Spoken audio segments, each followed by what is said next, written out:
In this video, I want to talk about how fundamentalism, and specifically Christian fundamentalism, indoctrinates. I begin with a famous quote: "Truth is the first casualty of war." Here's what that statement is saying. When you go to war, you enter into a binary relationship, a zero-sum game between good guys and bad guys. And this creates an inverse relationship.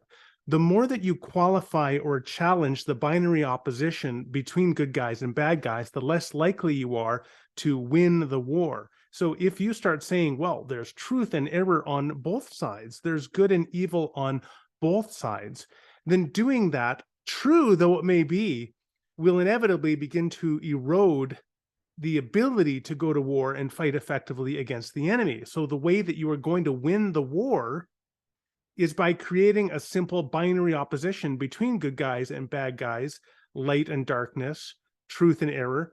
That's how you win a war. And that's why truth is the first casualty of war. A great example of this is in the film Flags of Our Fathers, directed by Clint Eastwood. I talk about this in one of my books. The film focuses on the Iwo Jima flag raising, this iconic image of American soldiers raising a flag on Mount Suribachi in the Pacific theater of war against the Japanese. The image was famously staged, and it was staged for propaganda purposes. As one of the characters, one of the soldiers in the film says, "We need easy to understand truths and damn few words," because that's how you win a war. You don't win a war by giving complex analyses of the respective strengths and weaknesses, moral virtues and vices of the Americans and the Japanese. Rather, you win the war with a simple provocative image that undergirds the perspective and the contrast of good guys and heroes versus bad guys and villains. And so when you adopt a warfare motif in other contexts, the same problems and dangers of indoctrination and the sacrifice of truth come along with it. And this is what happens with fundamentalists, and specifically Christian fundamentalists. They are known for, one of the very facts, the reasons that we call them fundamentalists is because they adopt a simple in-group, out-group binary opposition undergirded by a warfare motif in which people within the community are fighting on the side of truth and light and goodness, heroism and virtue, and people on the outside, whether they be atheists or liberals or Democrats or progressive Christians, they're fighting on the side of darkness and falsity and vice, etc. They are viewed as the enemies. What happens then as a result is that you impute to the other side gross error, immoral character, and malintent. And so time and again, you'll hear Christian fundamentalists talking about atheists all hate God. They're all in rebellion against God. Or progressive Christians are seeking to subvert the church and want to give you another Jesus, like wolves moving among God's sheep.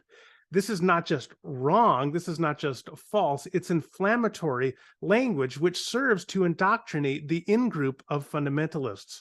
That is how Protestant fundamentalists perpetuate indoctrination. Now, of course, there are war motifs within the Bible, but the key thing that the fundamentalist misses, and that we cannot miss, and which we must get if we are to avoid the danger of indoctrination, is that the division between good guy and bad guy, between virtue and vice, between hero and villain, runs down the center of every human heart. This is a central Christian teaching. As Paul said, test yourselves to see whether you are in the faith. Worry, as Jesus said, about the plank in your own eye before you worry about the speck in your neighbor's eye. And remember that there are many people, as Jesus said in Matthew 25, who think they are sheep, who will in fact be goats. And there are many people who think they are goats when they are in fact God's sheep. So it's not that there isn't a war out there. It is rather that the war is not between me, the good guy, and you, the enemy. It is not between my fundamentalist Protestant or Catholic community or whatever it may be and your community of evil that is opposed to God and truth and all that is good. Rather, it is a war that lies within the heart of every individual.